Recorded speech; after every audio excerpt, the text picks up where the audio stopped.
بسم اللہ الرحمن الرحیم۔ آج ہم فارسی کی دوسری کتاب کے 49ویں سبق کو پڑھیں گے۔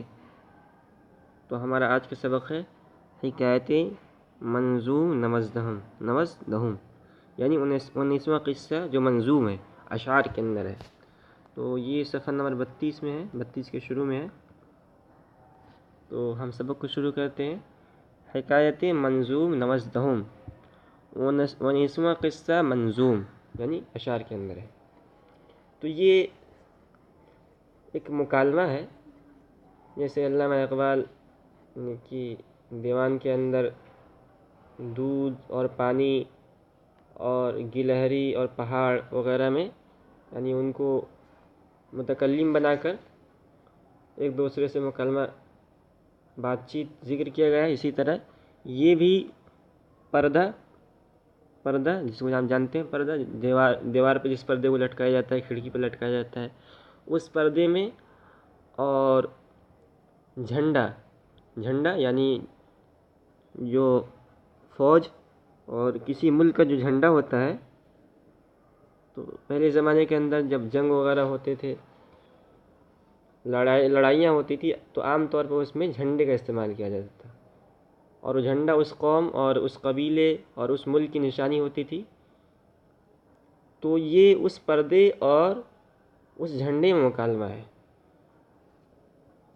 تو پردہ، ظاہر سی بات ہے، پردہ یہ محل کے اندر ہوتا ہے، جہاں پر خوبصورت شہزادیاں اور بادشاہوں کی بیگمیں اور کنیزیں ہوتی ہیں، ان کے کمرے کے دروازے پہ لٹکا ہوتا ہے، اس کو کہیں لے جایا نہیں جاتا، ایک جگہ لٹکا ہوا ہوتا ہے۔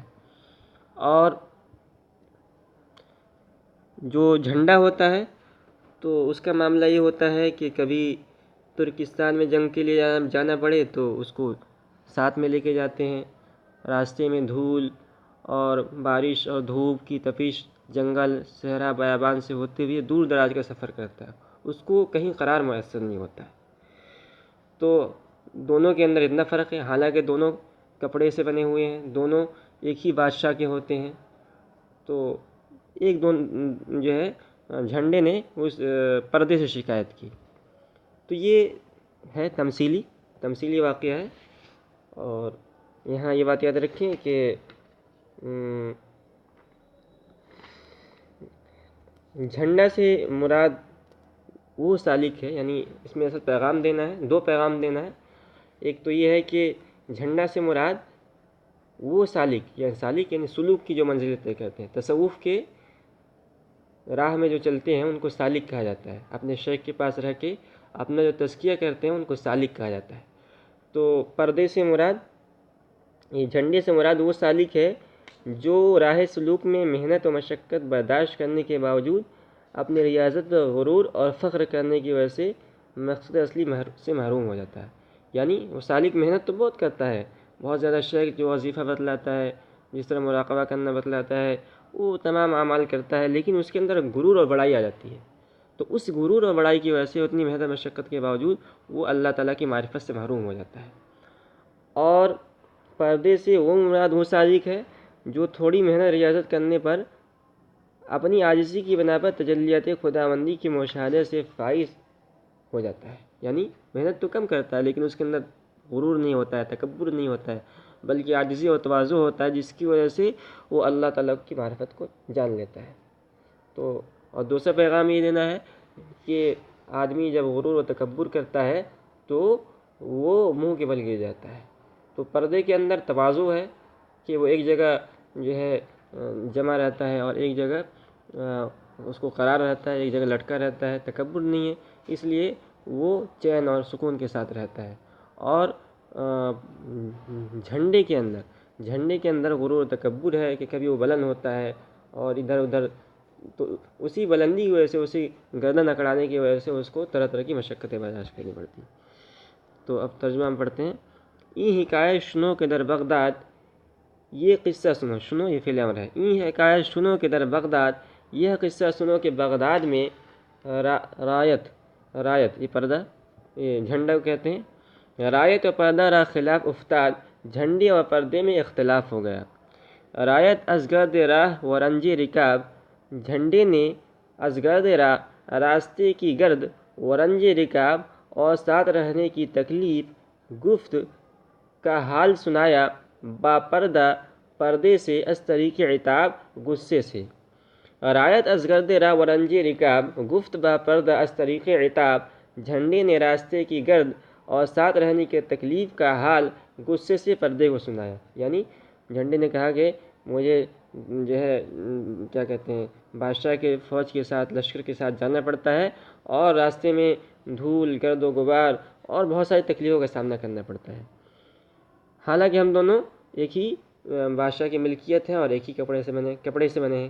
من متو ہر دو خواجہ تاشا نیم، تو یہ خواجہ تاشا نیم اصل میں اضافت مقلوبی ہے، اصل میں خواجہ تاش، تو تاش کے معنی غلام کے آتے ہیں اور خواجہ کا معنی آقا کے آتے ہیں، تو ضرورت ہے کہ وہ شعری کی وجہ سے اس کو خواجہ تاشا کر دیا۔ تو کہہ رہے ہیں کہ من و تو ہر دو خواجہ تاشا نیم، میں اور تو دونوں بادشاہ کے نوکر ہیں، بادشاہ کے غلام ہیں۔ بندہ بارگاہ سلطانیم، شاہی دربار کے غلام ہیں، بندہ کے معنی غلام۔ من ز خدمت دمے نیاسودم، میں خدمت گاری سے دمے ایک گھڑی ایک سانس کے لیے بھی نیاسودم آرام نہیں پاتا۔ گاہ و بیگاہ در سفر بودم، وقت بے وقت سفر میں رہا۔ تو نہ رنج از آزمودہ نہ حصار، تو نے تکلیف نہ اٹھائی نہ حصار نہ قلعہ دیکھا، نہ بیابان و باد و گرد و غبار، نہ جنگل نہ ہوا نہ گرد و غبار۔ قدم من بسعی پیشتر است، کوشش میں میرا قدم آگے ہے، پس چرا قربت تو بیشتر است، پھر تیری عزت کیوں زیادہ ہے۔ یعنی میں اتنی تکلیف اور مشقت برداشت کرتا ہوں، سفر کرتا ہوں، لشکر کے ساتھ رہتا ہوں، اور تو ایک جگہ لٹکا رہتا ہے، پھر بھی تیری عزت زیادہ ہوتی ہے، میری عزت نہیں ہوتی۔ کیسے عزت زیادہ ہوتی ہے؟ کہہ رہے ہیں تو بر بندگان مہ روئی، مہ کے معنی چاند کے آتے ہیں اور رو کے معنی چہرے کے آتے ہیں، مہ روئی چاند جیسے چہرے والے۔ تو بر بندگاں، بندہ کی جمع بندگاں غلام، تو بر بندگان مہ روئی، تو چاند جیسے مکھڑے والے غلاموں کے پاس رہتا ہے، یعنی غلاموں خوبصورت غلاموں کے کمروں پر بھی لٹکا رہتا ہے۔ با کنیزان یاسمین بوئی، کنیز کی جمع کنیزہ اور یاسمین یہ چنبیلی کے پھول کو کہتے ہیں۔ با کنیزان یاسمین بوئی، بوئی کے معنی خوشبو، با کنیزان یاسمین بوئی، چنبیلی جیسی خوشبو والی لونڈیوں میں رہتا ہے۔